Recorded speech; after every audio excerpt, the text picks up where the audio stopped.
wuxuu ujeedada socdaalka wafdiga ballaadhan ee uu hogaaminayo madaxweynaha jamhuuriyadda Somaliland ee uu ka cidmay caasimadda dalka Mareykanka ee Washington. sidoo kale waxa isweydiin leh socdaalkani noocani ma yahay kii ugu horreeyay ee madaxweyne Somaliland uu ku tago dalka Mareykanka. intayna su'aasha hore ka jawaabinayna soo qaadanno dambe maaha markii ugu horreysay ee madaxweyne Somaliland uu ugu ambabaxo dalka Mareykanka. sidoo kalena waxa hore booqasho ugu tagay isla markaasina kulamo kala duwan la yeeshay oo heerar kala duwan leh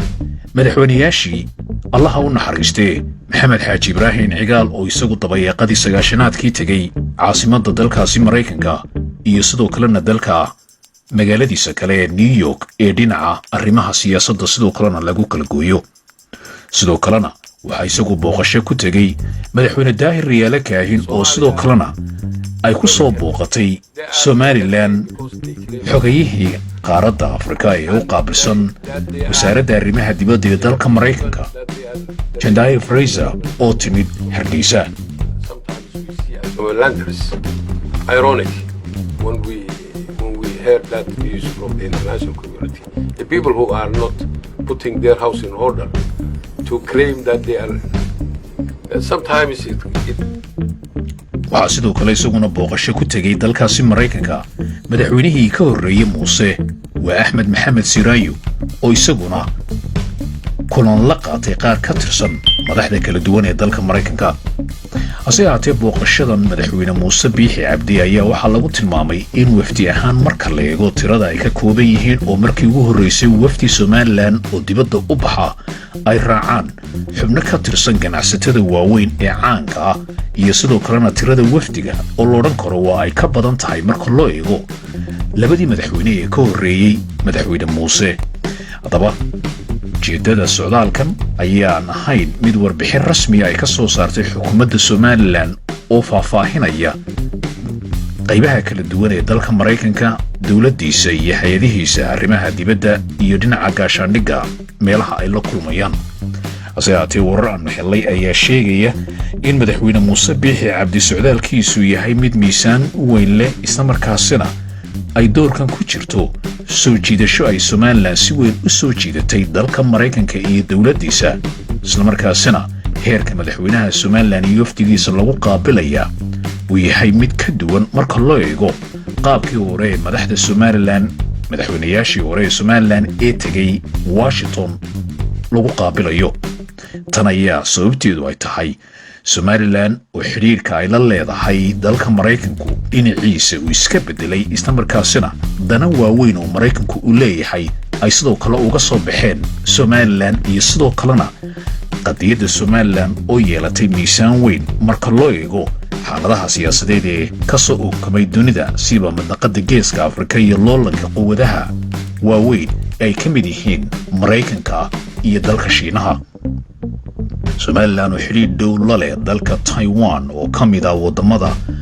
dalka Mareykanku sida gaarka u ilaashado isla markaasina xiriirka la leeyahay ayaa la sheegay in Somaliland ay qayb lixaad leh ka qaadatay masabka siyaasadeed ee dhinaca Somaliland ay ku yeelatay Washington.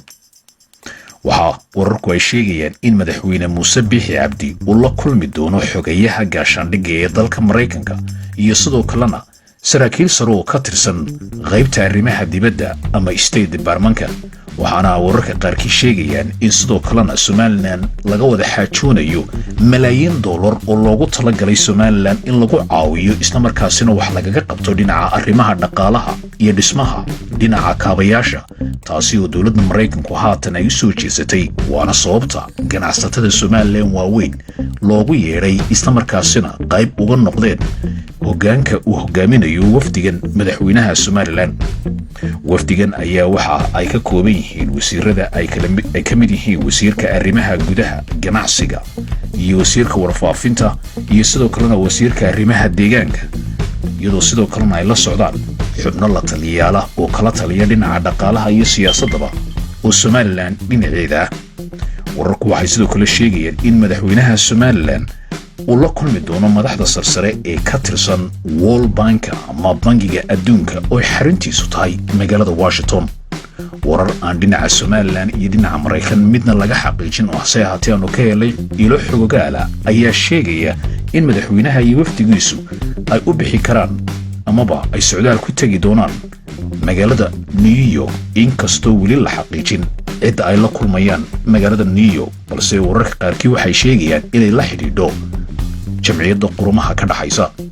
madaxweyne Muuse Biixi Cabdi iyo wafdigiisa ayaa la filayaa inay ku sugnaadaan magaalada Washington iyo dalka Mareykanka muddo ka badan 7 cisho iyadoo sidoo kalena maalinta Isniinta lafteeda uu la yeelan doono kulan khudbadeed uu ka jeedin doono maxadka la yiraahdo Heritage oo isagu mid fagaara u amaba la isugu yimaado doodaha siyaasadeed ee Mareykanka iyo adduunka isla markaasina lagu soo bandhigo aragtiyaha ay qabaan dadka saameynta ku leh go'aamada siyaasadeed ee dalka Mareykanka iyo dabcan dunida inteeda kaleba sidoo kale madaxweyne Muuse Biixi Cabdi ayaa la filayaa in uu jaaliyadda Somaliland ee dalka Mareykanka uu kula kulmo sabtida soo socota oo uu kula kulmi doono magaalada Washington iyadoo sidaasina la sheegay laguna xaqiijiyay qoraallo iyo fariimo la faafiyay oo la xidhiidha kulanka madaxweynaha wafdigiisa iyo jaaliyadda Somaliland ee dalka Mareykanka lama oga ilaa hadda in madaxweyne Muuse Biixi Cabdi waxyaabaha rasmiga ee ay kala hadli doonaan qaybaha uu la kulmayo balse waxa la ogsoon yahay sida ay u noqotay Somaliland booqad u muhiim u danaha Somaliland marka laga yimaado dhinaca dalka Mareykanka taasi oo Somaliland bilowday in ay si weyn iskaga iibiso dalka Mareykanka waxaana la eegi doonaa madaxweyne Muuse Biixi Cabdi wafdigiisu waxa ay Somaliland kula soo laabtaan